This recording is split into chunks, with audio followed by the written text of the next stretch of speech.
Okay, we are back. I built 4 Black Knights and 1 Hexwraith. So let me show you the pieces, the other Hexwraiths, and other bits that I did not build up. First of all, you get, what I like is, you get the skeleton horses, and then they built them in such a way that if you want to use Black Knights, they have extra horse barding with the legs molded onto them.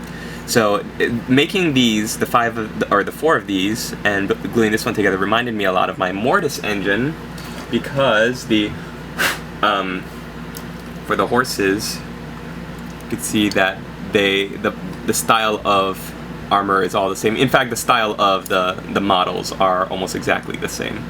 So that was really cool and reminiscent and a lot of fun. But what I really wanted to show you were these Hexwraiths.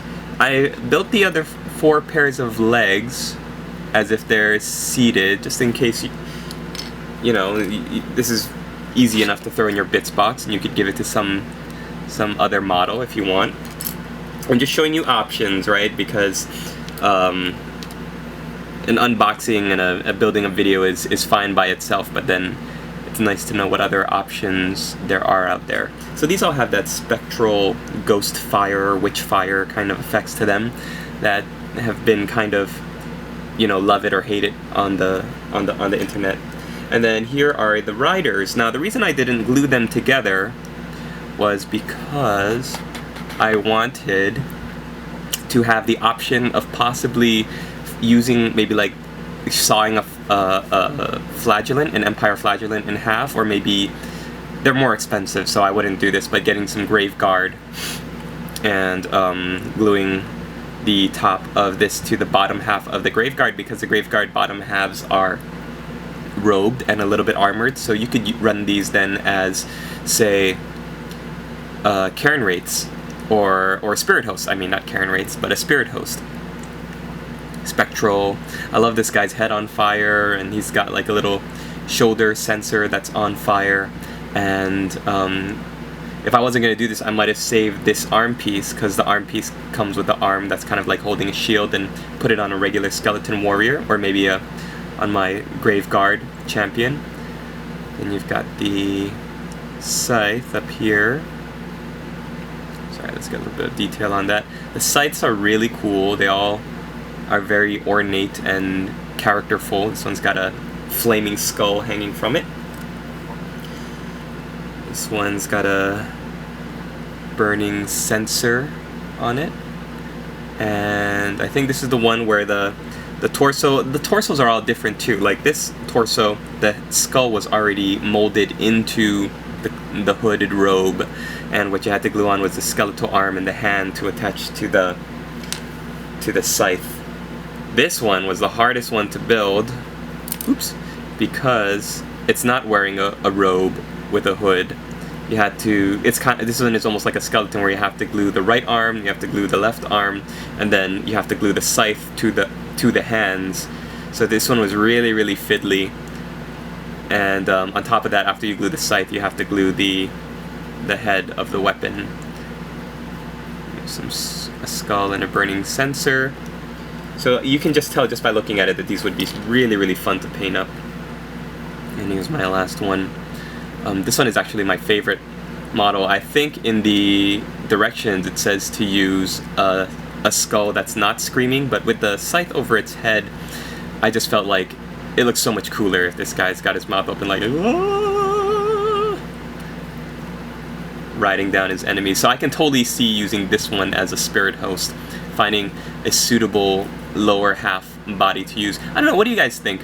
For those of you modelers out there that might be interested in, you know, getting more usage out of your kits, getting more mileage out of it, what would you do? How would you run it?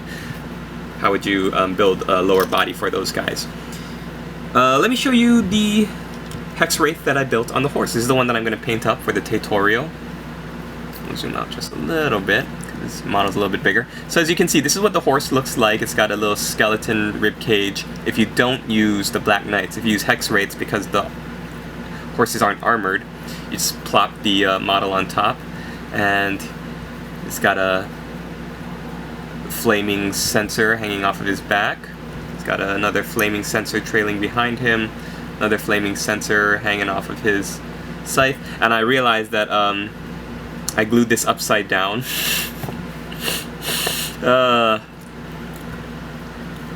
Yeah, because like this thing is supposed to actually be down there, but that's what happens when you don't follow directions. Isn't that right, Lewis? Ah, shucks. Alright, so let me show you my Black Knights. I decided to go, you know what? I'm a modeler and a painter first and foremost, so I decided to go with the possibly not that great option of doing a standard and a musician, just because I want to paint them up. So sue me! I think I'm just gonna have so much fun painting it up. It's got a skull flying behind it. So much movement, you know, with the direction of the chains and the skulls and everything, and the robes. You know, I tried to glue it so that the robe for his sleeve, I'm sorry, the cloth for the sleeve and the cloth for the leg and the horse are all going the same direction, and just really adds a real nice cinematic quality to your model. I love the Night Lords-ish bat wings on the helmet. Really cool. Let me show you a musician now. Okay, complaint. Horns. Why? They're skeletons, they don't have lungs, they rotted away with their skin and their other organs. Ugh, never mind. So the barding goes over the horse, right? So here's a horse without the Hexwraith, and then here it is with, and if you look back at the barding, it's pretty sizable. It's pretty big because the mounts are so big, and it flares out at the bottom, and you just like slap it on a horse, and it makes it look a lot beefier than just doing the Hexwraith. Plus you get to do lots of tarnished, verdigreased metal, and that's going to be a lot of fun. But yeah, I just hate stupid horns. It just it annoys me, right? This annoys me. It's like when you see Hello Kitty Space Marines, like it's like what, or stuff like that. It's like that doesn't seem right. Space Marines painted up like Hello Kitty characters.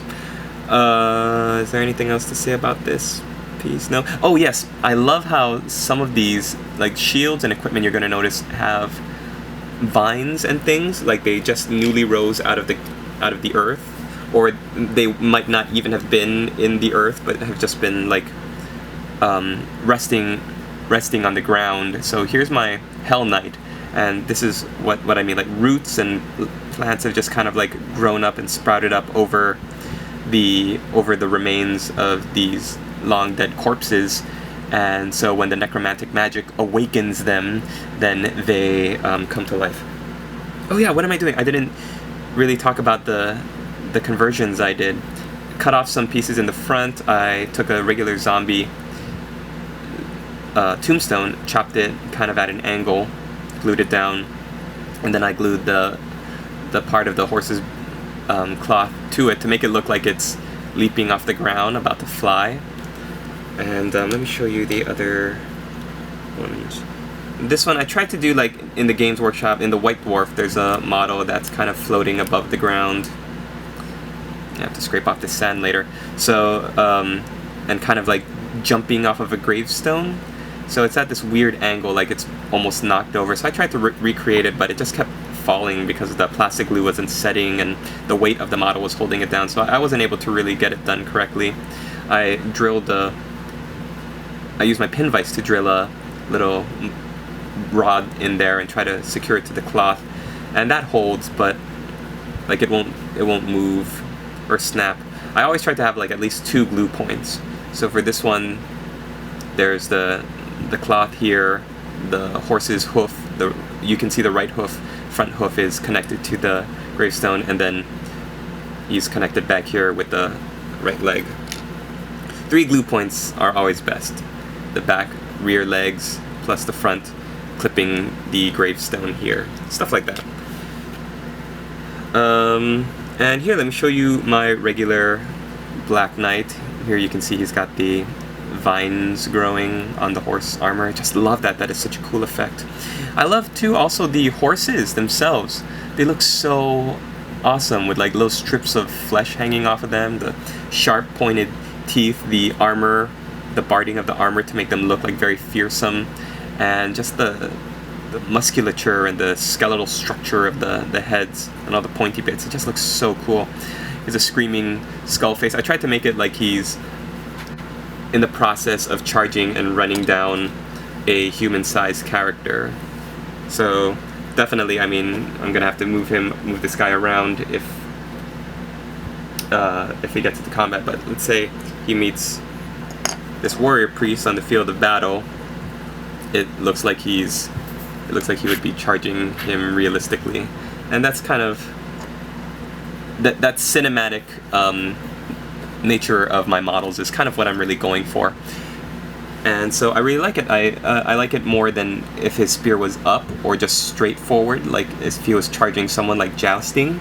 I kind of think that the vampires would send their black knights to attack the weaker, more vulnerable units that would break easily, be terrified by screaming skulls charging at them, and then run away. So that's that. I'm going to take a look really quickly now at what's left on the sprue, what else is left on the sprue for other conversion opportunities.